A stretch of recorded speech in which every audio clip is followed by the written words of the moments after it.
안녕하세요. 저는 30대 중반 기혼 여성입니다. 따분한 시간이 길어지다 보니 지난날 무서웠던 사고가 떠올라 이리 사연이라도 올려봅니다. 좋은 이야기도 아닌데 동네방네 들려드리는 것이 맞는지 고민 많이 했는데요. 가슴이 터질 것처럼 힘들었던 그때 기억은 제게 여전히 슬픈 상처지만 절대 잊어선 안 되는 흉터와도 같기에 기록하고 싶다는 생각이 들었어요. 제게 있었던 끔찍한 경험을 들려드릴 테니 시간 나시면 꼭 응원 한 말씀도 부탁드립니다. 저희 시부모님 얘기를 좀 해볼게요. 결혼하기 전 저희 시부모님은 그리 살가운 분들이 아니셨어요. 그러나 딱히 불편할 만큼 사람을 기분 나쁘게 하던 분들도 아니셨습니다. 그저 평범하게 불편했을 정도였다고 생각했어요. 그 정도는 새로운 가정에서 적응해야 될 저의 업무라고 봤기에 별 상관없었어요. 저랑 남편은 합가가 아닌 분가로 시작해서 결혼하고 나면 고부 갈등이 있더라도 마음의 여유를 갖고 잘 극복할 수 있을 거라 생각했죠. 일단 남편이 먼저 제가 신경 쓰지 않아도 우리 처가댁에 잘해줘서 저 또한 시댁에 잘해주고 싶었던 마음이 컸습니다. 이런 힘찬 마음이면 시부모님의 환심을 쉽게 살 수 있겠다고도 자부했었어요. 근데 아무래도 제가 결혼이 처음이라 그랬나 봐요. 그저 저 혼자서만 잘하고 노력하면 모든 관계가 깔끔할 거라고 생각해버렸지 뭐예요.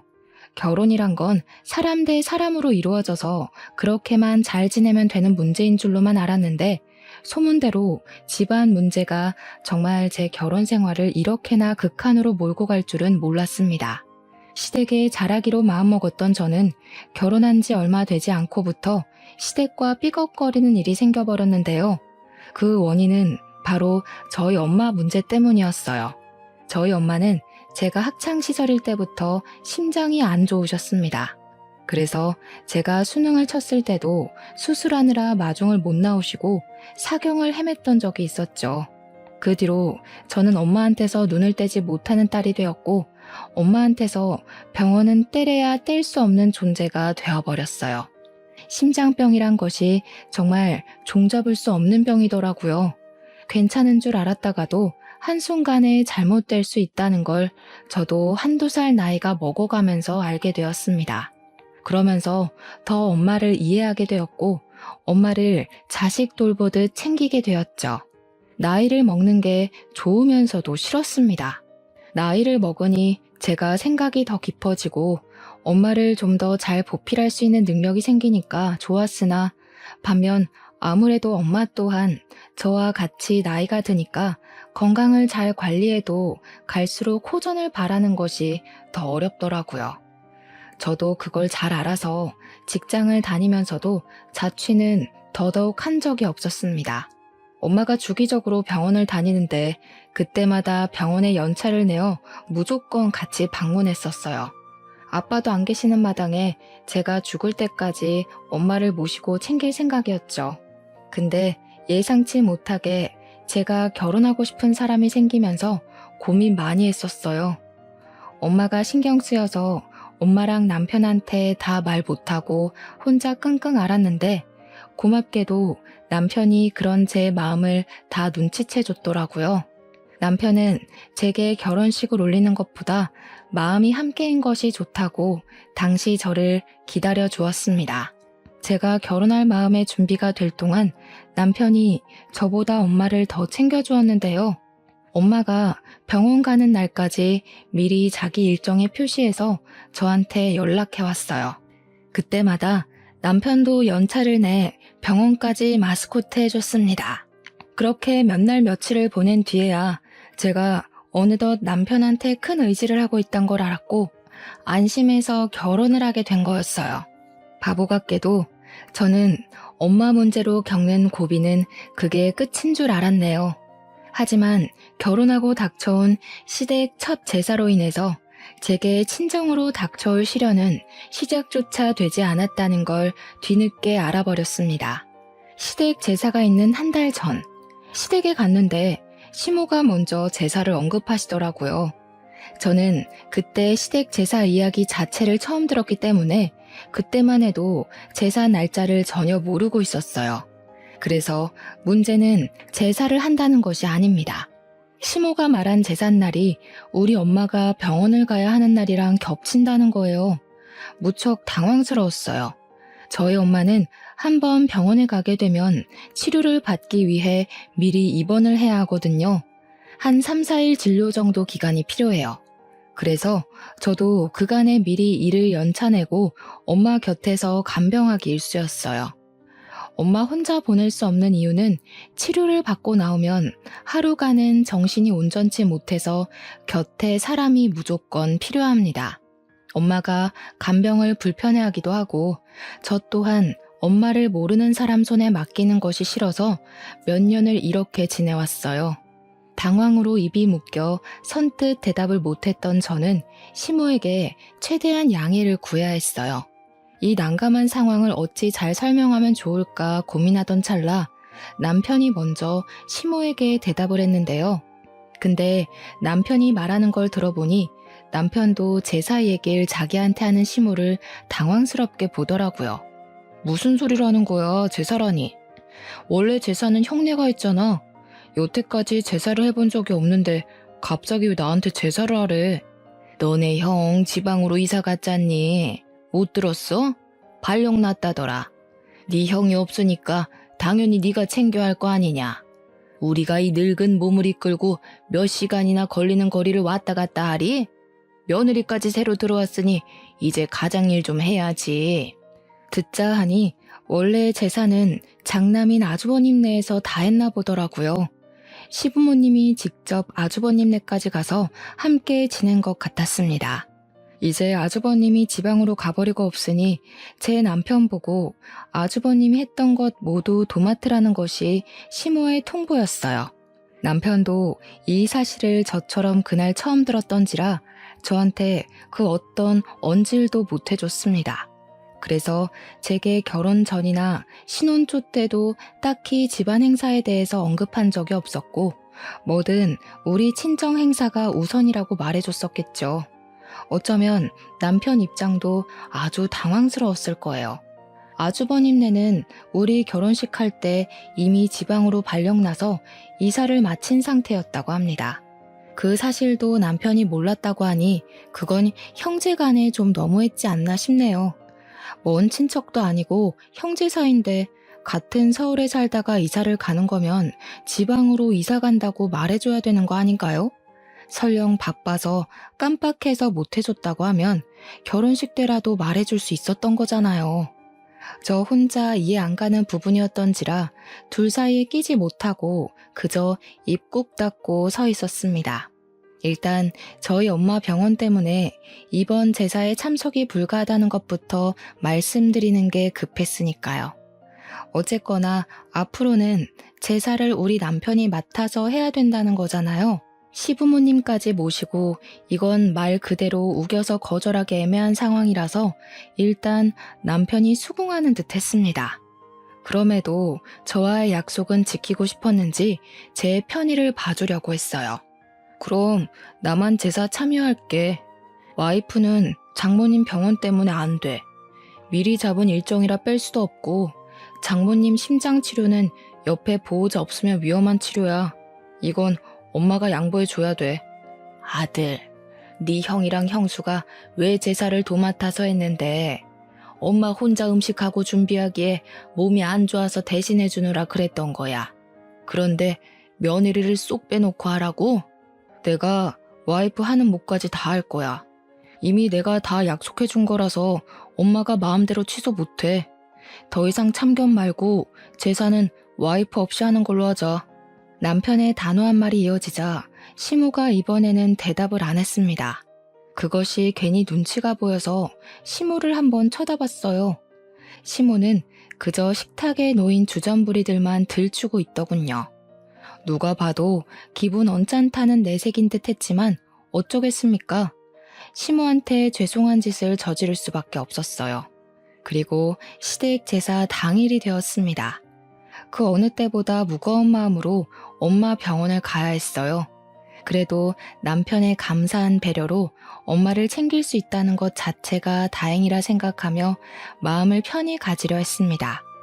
그 바람에 미안하게도 남편은 혼자서 처음 해보는 제사에 참석을 하게 되었죠.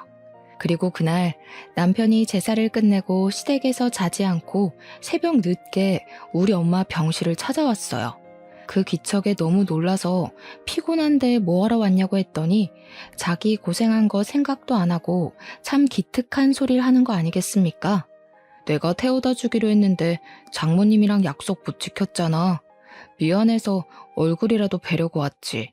아무래도 내일 인사드리는 게 좋겠지? 엄마랑 약속 못 지킨 것이 내내 마음에 걸려서 그 새벽에 이 먼 길을 달려왔다는 남편의 말에 정말 감동받았습니다. 남편의 마음이 너무 갸륵해서 그 때문에 혼자 제사를 고생한 남편에게 더 미안했어요. 안타깝지만 자고 있는 엄마를 깨울 수는 없었기 때문에 인사는 못하고 병원 가까운 곳에 제가 잡아둔 숙소로 가서 남편을 재운 뒤에 다시 병실을 찾았어요. 엄마도 사위가 아침 일찍 반겨주니까 좋아하더라고요. 남편은 뭐가 그리도 미안한지 엄마 얼굴을 보자마자 5분째 죄송하다는 말만 늘어놓고 있었습니다. 그런데 그때였어요. 남편이 이제 좀 엉덩이를 붙였는데 시모한테 전화가 온 겁니다. 결국 남편은 다시 자리에서 일어났고 잠깐 저희한테 양해를 구해 그 자리에서 통화를 받았어요. 그리곤 저희 모두가 그 자리에서 깜짝 놀랄 소식을 들었죠. 너 지금 어디냐? 네 엄마 아침에 쓰레기 버리러 나가다가 다리 힘 풀려서 계단에 굴렀다. 방금 수술하러 들어갔거든. 급한 일 있는 거 아니면 여기로 좀 올 수 있겠어? 시부 말로는 시모가 제사 때문에 안 하던 고생을 무리하게 해서 탈이 났는지 새벽 내내 다리가 아파서 잠도 제대로 못 잤다고 합니다. 그게 아침 대바람부터 그 사고를 낸 거라고 했고요. 그래서 상황은 급하게 다리 수술하러 응급실에 실려간 상태라고 하네요. 마침 병실이 조용해서 저랑 친정 엄마까지 듣고 있었던 터라 저희까지 놀랐어요. 결국 남편은 다시 시댁으로 가야 했습니다. 남편은 저희 엄마한테 면목없어 하면서 이미 끝냈던 사과를 또 하기 시작했어요. 엄마는 괜찮다면서 시모 걱정을 했고 가만히 서 있는 저를 보고도 같이 가보라고 권유를 했습니다. 엄마 두고 어떻게 가? 그래도 내일까지는 내가 있어줘야지. 엄마 지금 혼자서 화장실 가는 것도 어렵잖아. 정신만 돌아오면 다 된 거지 뭘. 여기 지나다니는 보호사 선생님이나 간호사 선생님 불러서 좀 도와달라고 하면 돼. 옆에 보호자분들한테 도와달라고 하거나. 엄만 이제 알아서 할 수 있으니까 네 시어머니나 가서 챙겨드려. 수술한다는데 아들이랑 며느리가 옆에 있어줘야지. 계속해서 곤란해하고 있는 저를 보면서 엄마는 하루 뒤면 태어날 건데 뭐가 그리 걱정이냐고 전화 꼬박꼬박 해줄 테니까 빨리 가보라고 했습니다. 원래 수술 끝나고 식구들이 같이 있어줘야 기운 빨리 차리는 법이라고 말이죠. 할 수 없이 저도 남편이랑 같이 시모가 있다는 병원으로 달려가야 했어요. 우리가 도착하니 시모는 이미 수술을 다 끝내고 다리에 철심을 박은 채로 병실에 누워 있었습니다.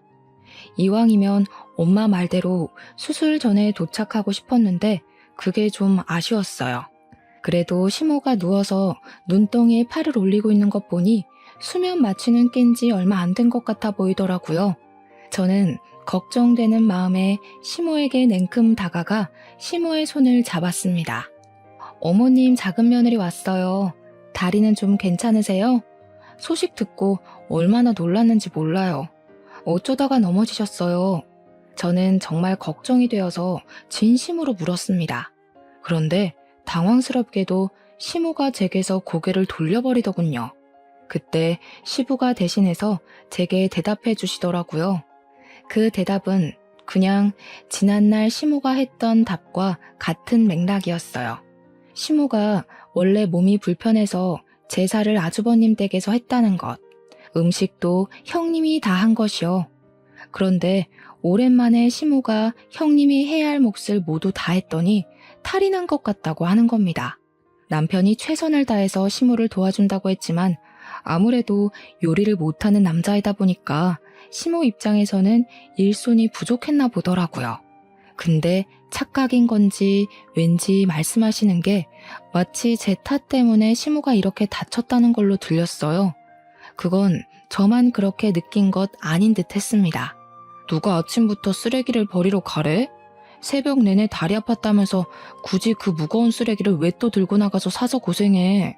지금 아빠 말하는 거 꼭 내 와이프가 제사 안 도와줘서 엄마가 이렇게 됐다는 걸로 들린다? 엄마 다친 건 그냥 사고야. 괜히 말도 안 되는 걸로 트집 잡을 생각하지 마. 남편이 제 편을 들어주어 속이 갑갑하진 않았지만 왠지 모르게 상황은 더 나빠지는 것 같았어요. 시모는 한숨까지 쉬면서 저를 꼴보기 싫어했습니다. 그렇게 정막만 가득한 가운데 얼마 지나지 않아서 나중엔 오랜만에 보는 아주버님 댁까지 지방에서 올라왔어요. 시모 다쳤다니까 지방에서 냉큼 올라온 듯 했습니다. 시모는 내리 창밖만 보고 있던 고개를 돌려서 형님과 아주버님을 마주했는데요. 저랑 남편이 왔을 때는 눈도 안 마주치더니 조금 섭섭하더라고요. 물론 제가 미운털 박히게 행동해서 남편까지 밉보이게 만들었겠지만 어떻게 저 하나 때문에 자기 둘째 아들한테 마저 삐치는 건지 모르겠더군요. 이미 그것만으로도 시모의 속없는 이중 면모가 잘 보였는데요. 시모는 자기 편이 수두룩해지자 용기가 치솟았는지 갑자기 입이 살아서는 제가 같은 공간에 있는데도 서슴없이 공격적인 말을 내뱉더라고요. 내 살다 이런 경우는 처음 본다. 어떻게 시댁 제사가 뒷전일 수가 있어? 하늘이 두 쪽 나도 시댁 제사는 며느리한테 제일 우선이어야 되는 거야. 나 때는 그랬다고. 어디 남의 집 전통 말아먹을 일 있나? 그네야, 내가 앞으로 너 없이 제명에 살까 싶다. 저 들으라고 하는 소리가 분명한데도 시모는 제게 눈길 한번 던져주지 않았습니다. 그제야 저는 시모가 어떤 사람인지 좀 더 명확하게 윤곽이 잡히더라고요. 결혼 초에는 그저 시모가 저를 어색해해서 대면대면하는 거라 생각했는데 알고 보니 그게 아니라 애초에 저랑은 굳이 살갑게 지낼 관계가 아니니 선을 그었던 것 같습니다. 막 도착한 형님은 마치 보란 듯이 시모와의 친분을 더 과시했어요. 꼭 직장을 가면 텃세 부리는 사람들 있잖아요. 형님을 보면서 그런 기분을 느꼈습니다. 시모를 걱정하는 형님 멘트에서 은근히 저를 질책하는 내용도 있었거든요. 아니나 다를까 형님이 제게 기어이 한마디를 하고 싶었나 봐요.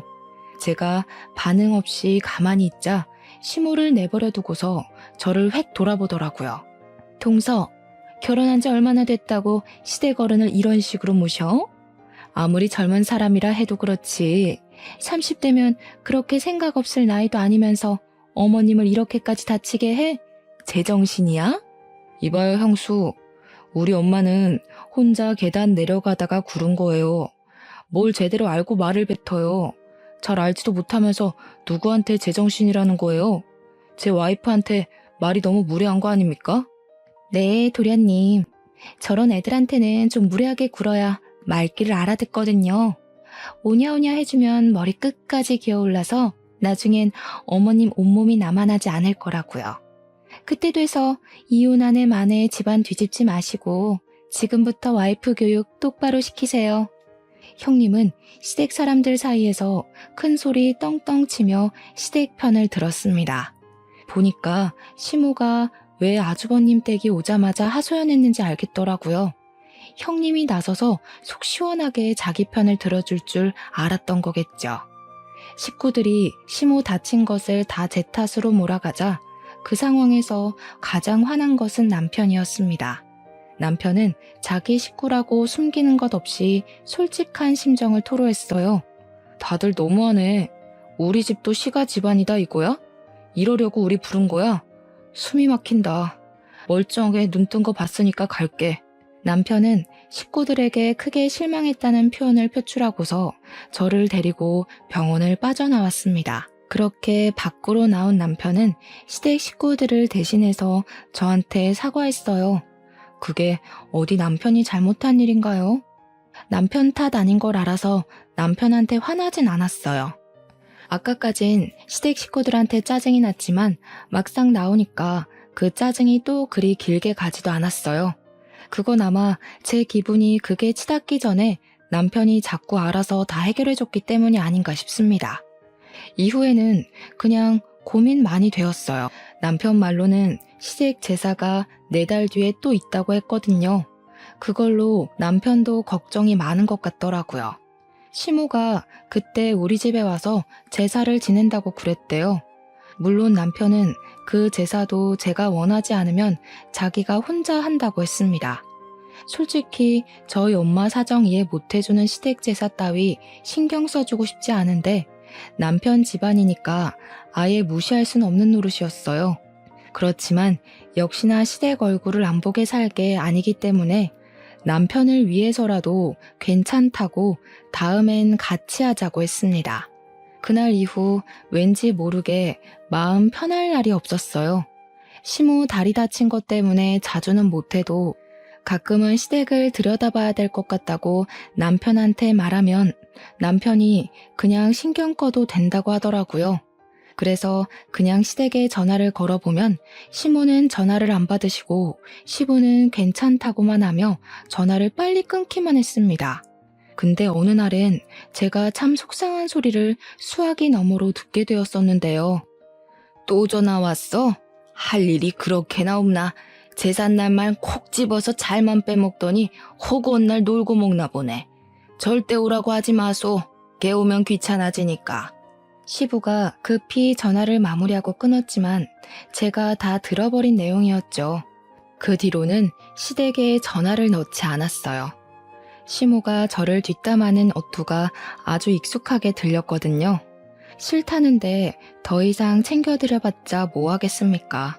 남편이 저희 엄마 잘 챙겨주니까 저도 그러려고 했던 것 뿐인데 그때부터 그냥 남편 말대로 시댁에 신경을 끄기로 했어요.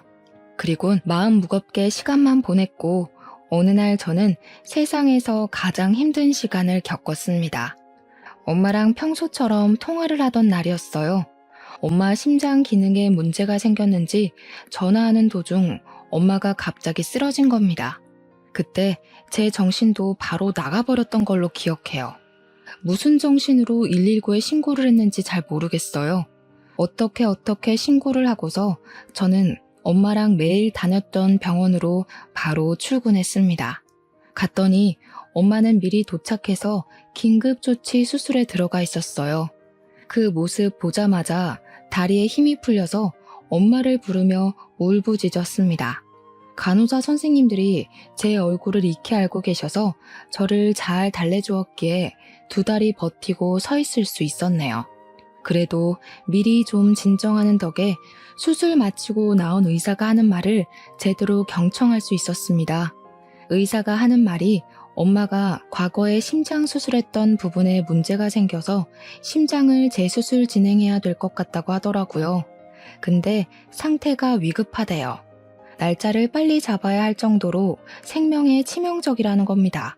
그 소리를 듣는데 겨우 진정한 심장이 다시 뛰기 시작했어요.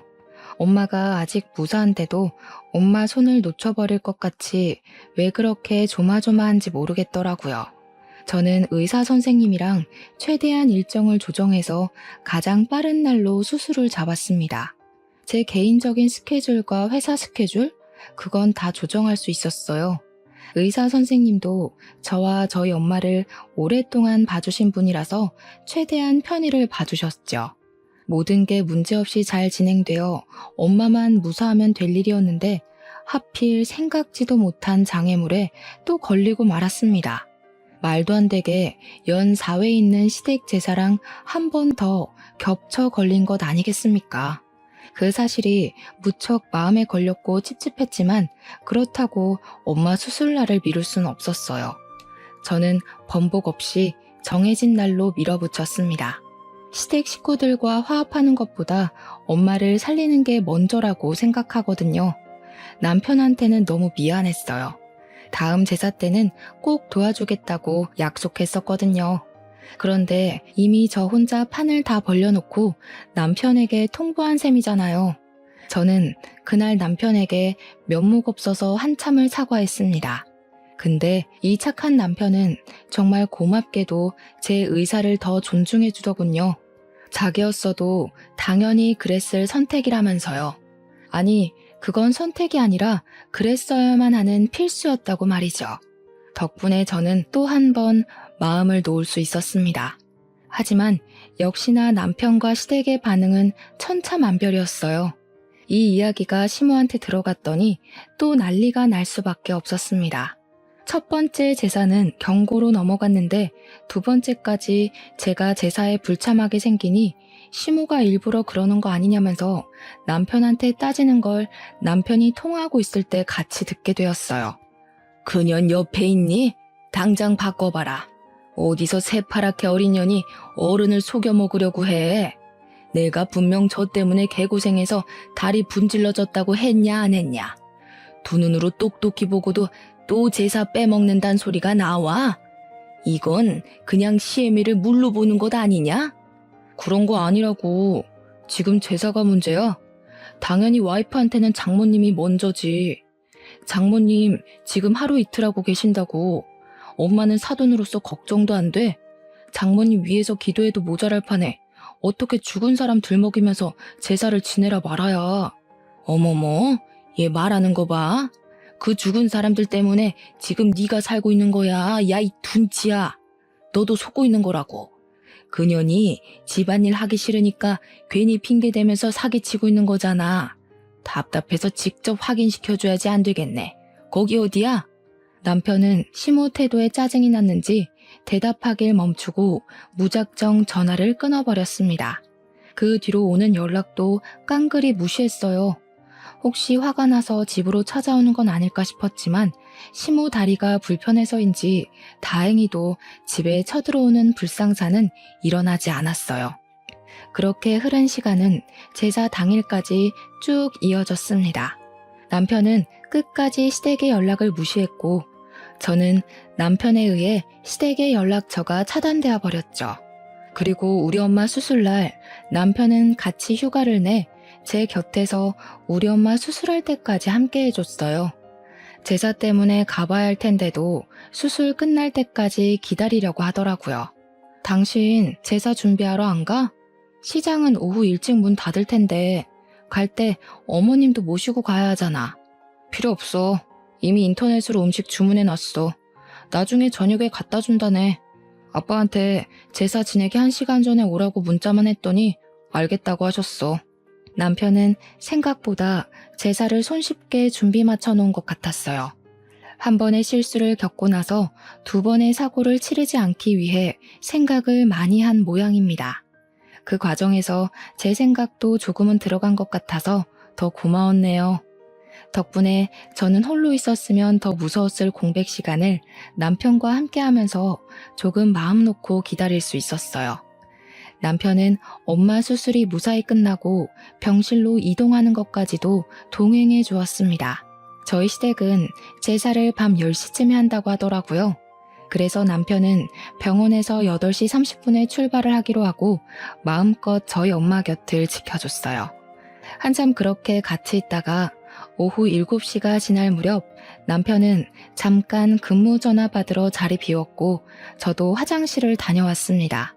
의사 선생님 말이 수술 너무 잘 됐다고 예전처럼 예고 없이 쓰러지는 경우는 줄 거라고 하더라고요.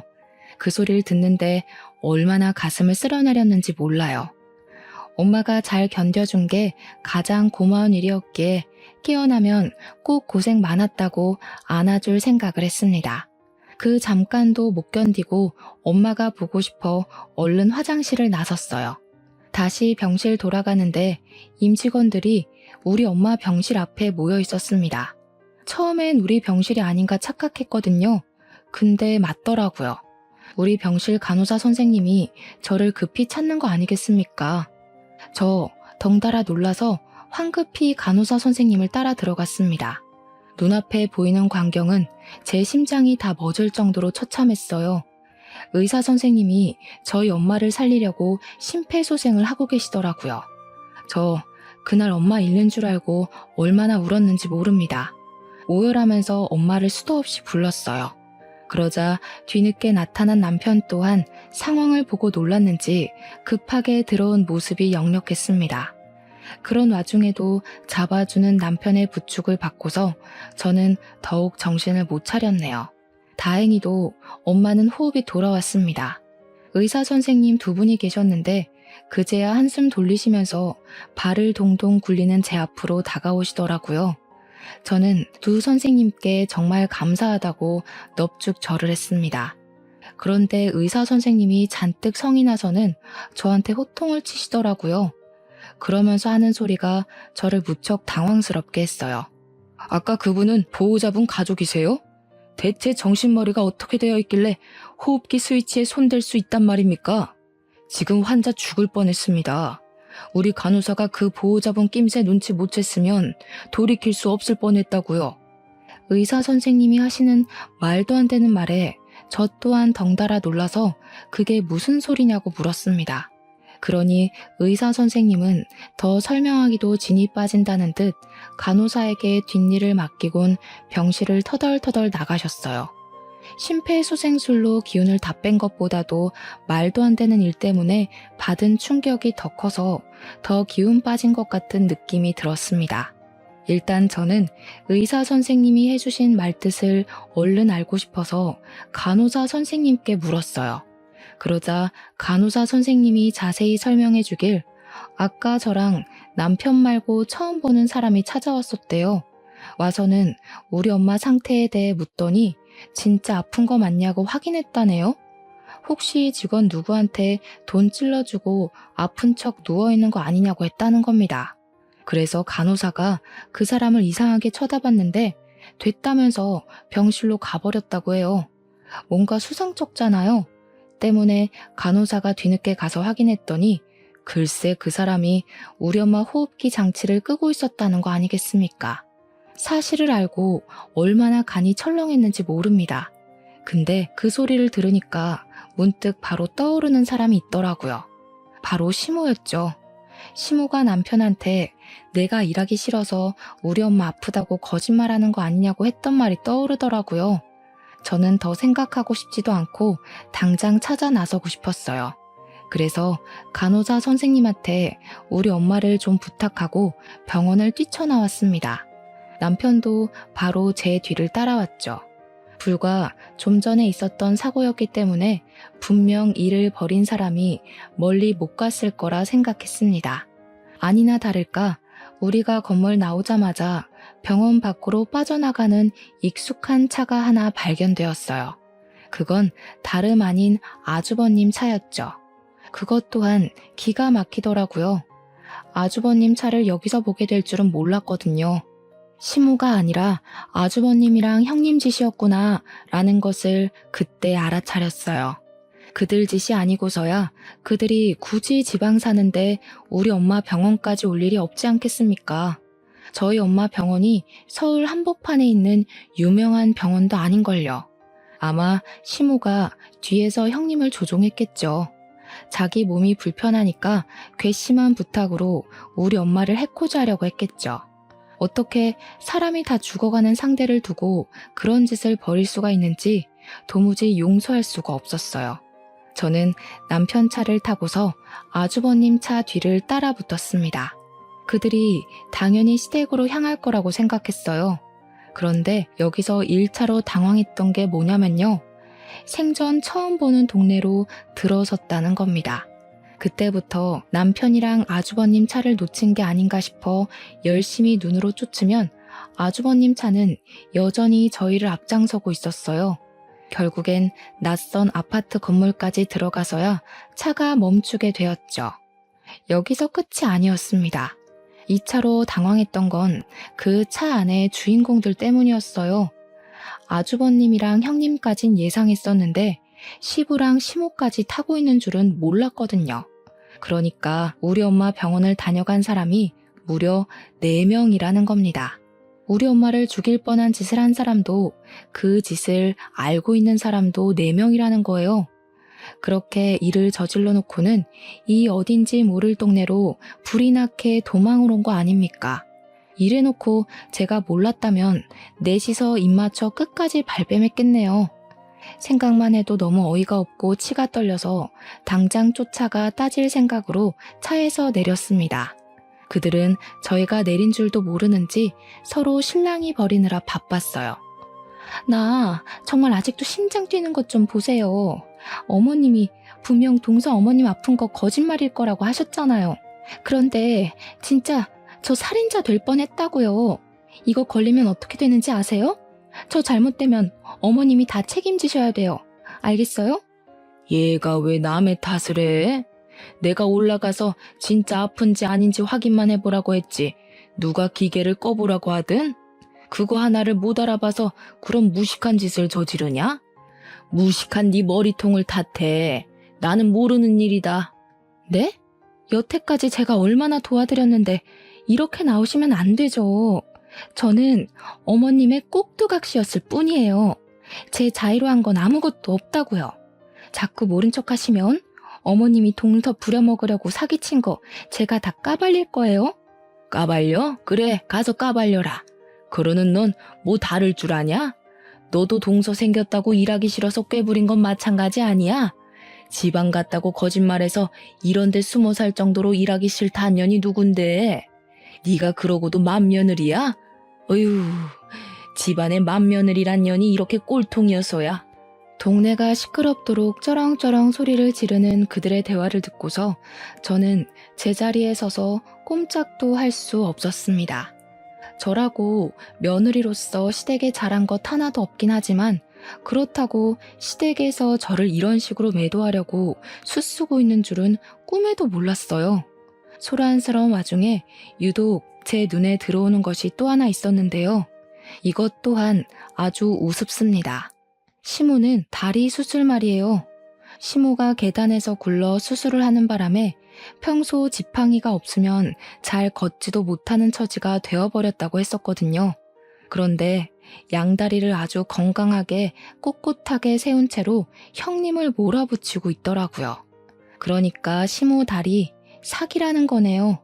그리고 모르는 동네인 줄로만 알았던 이 아파트.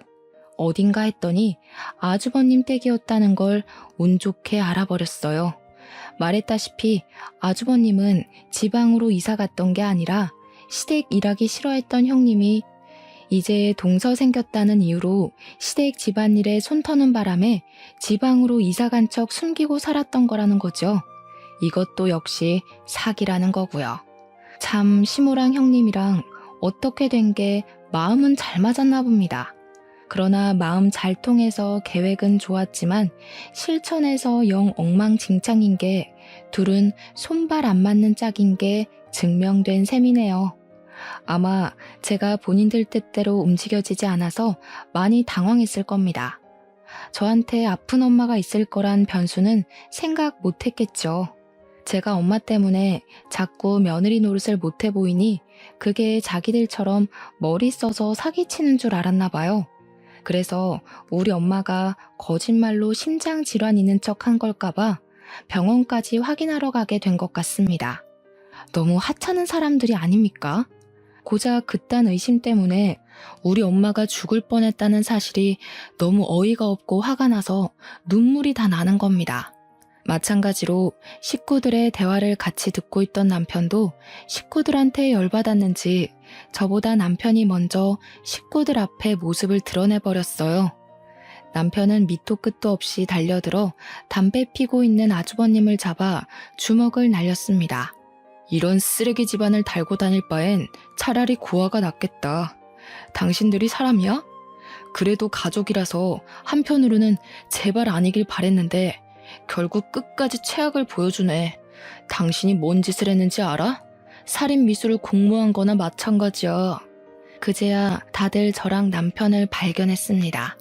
시모랑 형님이 가장 기겁하더라고요. 저와 눈이 마주치자마자 우왕좌왕하던 형님은 일단 아주버님을 패고 있는 남편을 말렸습니다. 그 사이 저는 화가 난 채로 시모 앞에 다가서서 손으로 시모 수술했다는 쪽 바지춤을 잡아 올렸어요. 아주 매끈한 다리가 드러나더라고요. 얼굴 빨개진 시모가 뭐 하는 짓이냐고 뒤로 물러나는 거 있죠. 제사가 얼마나 좋으시면 스스로 제삿날을 앞당기실까. 빨리 명달고 싶어 안달나셨나 봐요. 어머님, 살인미수 방조한 거 아시죠? 그것도 그거대로 처벌 가능한 것도 알고 사주한 걸 테고요. 어머님이 남편 전화로 우리 엄마가 아프다고 쇼하는 중이라 소리쳤던 거 증거로 제출하면 돼요. 병원 들락거린 CCTV도 있을 건데. 뭐야? 이젠 하다못해 시애미 협박까지 해? 그래, 이참에 제대로 따져보자. 너야말로 며느리로 들어와서 시댁에 한 게 뭐 있냐? 허구한 날 내 아들 데리고 친정만 들락거리지 않았어? 내 아들이 네 중놈이야? 아, 그래서 우리 엄마가 빨리 죽고 없길 바랬어요? 남편이 제 옆에서 고생하는 것 같아서? 제발 정상적인 사고를 좀 하세요. 저야말로 시댁에 종살이 하려고 결혼한 거 아니거든요? 내가 당신 집 제사에나 목숨 걸려고 결혼한 줄 알아? 우리 엄마 목숨이 왔다 갔다 하는데 당신 죽은 조상들이나 챙기자고 결혼한 줄 아냐고. 아무래도 저 또한 이 사람들 때문에 엄마가 죽을 뻔했다는 사실이 눈에 아른거려서 정신을 못 차렸던 것 같습니다. 저는 끝내 이성을 놓고 울부짖었네요. 그런 와중에도 시무는 제가 반말 찍찍 내뱉는다면서 제 버르장머리 고쳐놓겠다며 제 머리채 잡고 말았어요. 그 꼴을 남편이 나서서 말려주려고 한순간이었습니다. 갑자기 시부가 먼저 나서서 말려주더라고요. 시부는 시무를 떼어내 밀치면서 제발 이제 그만 좀 하자고 지긋지긋하다며 소리를 질렀어요. 그리곤 그간 죄책감 들었던 건지 시부가 모조리 고백하기 시작했는데요. 미안하다 새아가. 네 시애미 사실 계단 구른 적 없어. 다리 수술은 나이 들고 무릎 연골 달아서 수술한 거야. 네가 제사 빼먹은 거 괘씸하다고 이 사람이 일부러 그렇게 꾸며서 네 죄책감 유발하려고 했었다. 시부는 시모가 그러라고 시키니까 일단은 그렇게 했는데 속이는 내내 제게 마음이 불편했다고 했습니다. 참다 말할 타이밍만 보고 있었는데 사람 목숨까지 위협하는 시모랑 형님을 보면서 그건 좀 아닌 것 같아서 결국 시부가 실토하는 것이랬어요. 시부는 손수 증인이 되어서 제가 당시 현장에서 알 수 없었던 사실까지 다 말해주었습니다. 우리 엄마 병원 주소를 알아낸 건 아주버님이 몰래 우리 남편 차 내비게이션을 뒤져서 주소 빼내갔다는 것도 말해줬고 그걸 사주한 것 역시 시무라는 것도 알려주었죠. 저는 그 자리에서 더는 시무를 모시고 살기 싫어서 이혼하길 택했습니다. 근데 남편에게 미안하다고 이혼하자고 얘기를 하려는 순간 시부가 저를 막았어요. 시부가 먼저 시무한테 이혼 통보를 하는 거 아니겠습니까? 저 당황해서 한 발 물러나고 말았습니다. 이혼이라니? 여보 왜 이래? 당신이랑 내가 무슨 문제가 있다고 이혼을 해? 우리 둘 사이에만 문제 있어야 이혼을 해? 내가 당신이랑 같이 못 살겠어도 이혼은 할 수 있는 거야. 이혼 소송이 왜 있겠어? 난 사람 생명 함부로 생각하는 사람이랑 한 이불 덮고 못 자. 섬뜩해. 시부는 시무를 이혼 합의가 아닌 소송으로 처리해버렸습니다. 그제야 시모가 시부한테 매달리며 사과하고 난리를 부렸어요. 그 와중에 형님은 아주버님한테 어떻게 좀 해보라고 애원했죠. 저는 그런 형님한테 한마디 던져줬어요. 형님, 만날 거면 능력 좋고 개념 똑바로 박힌 남자를 만나지 그랬어요. 어쩌다가 저런 팔푼이를 만났대? 형님이 천박한 짓 저질러도 편을 한 번 안 들어주잖아요. 하긴 형님 하는 꼴이 팔푼이밖에 못 만날 것 같네요. 자존심은 있는 건지 아주버님이랑 형님이 저한테 달려들려고 하자 그걸 남편이 나서서 막아줬어요. 아주버님은 남편이 막았지만 남편이 차마 못 막아줬거든요. 그래서 남편이 저를 걱정했는데 여자가 한이 맺히면 5, 6월에도 서리가 내린다고 형님 때문에 너무 화가 나서 제 손이 알아서 주체를 못하더라고요. 다가오는 형님에게 그만 손바닥을 날렸지 뭐예요? 나자빠진 형님을 두고 저는 그대로 돌아섰습니다. 마침 경찰차가 들어오더라고요. 남편이 뒷정리를 해주고 저는 남편 차 안에서 병원에 전화하며 엄마의 상태를 묻기 바빴네요. 시부 덕분에 저는 남편과는 이혼하는 불상사는 면했어요. 남편 같은 좋은 남자와 이혼했다면 평생 후회했을 텐데 그거 하나는 다행이라 생각을 해요. 아무튼 그 뒤로 저랑 남편은 시무랑 형님에게 손해배상 청구하고 살인미수 방조죄로 고소했습니다. 당연히 형님은 살인미수로 고소해버렸고요.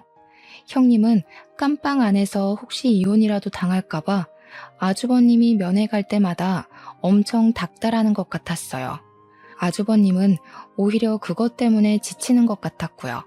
그 둘은 서로 그렇게 지치고 망가질 때까지 서로 핥히기만 하다가 결국 이혼했으면 좋겠네요. 저랑 남편은 이전보다 훨씬 더 돈독해졌습니다. 집도 옮겼어요. 남편이 우리 엄마 걱정된다고 근처 아파트로 이사 가자고 하더라고요.